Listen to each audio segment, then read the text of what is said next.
we cannot overemphasize the power that we have as black people all over the world. We cannot overemphasize this. We cannot overtalk it. We must always be conscious of it. We must always be aware of it. We must always talk about it, because that is a power that we have. And what is that power? Our spiritual power. Our spiritual power. You see, it's high time black people all over the world take advantage of this. Like, we maximize this power that we have. I'm going to share a few things with you for you to understand what I'm talking about. It's high time we maximize this power that we have as a people. You see, oftentimes we usually think in physical terms.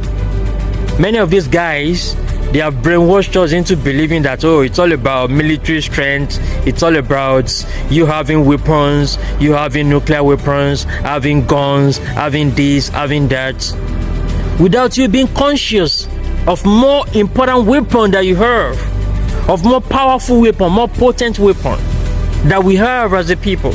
You see, we've for a long time allowed them to drag us into their mud, like to brought us into their league and be competing with them.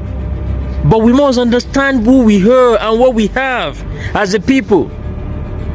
You see, in those days when our forefathers were enslaved by these demons, you see, even though they had those spiritual power at that time, but they were not using them against these enemies.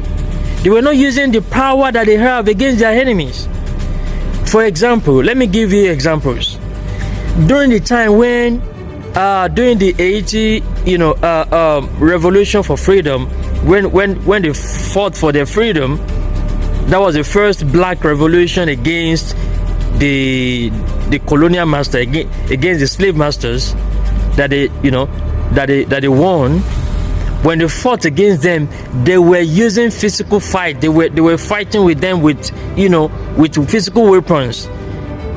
They had moments when they were having their religious activities, when they were having their spiritual activities, because in Haiti that time, the slaves, even though they were serving their slave masters, they still had time for their religious activities. They still had time for spiritual activities, but then they were not directing their spirituality towards their enemies. They were not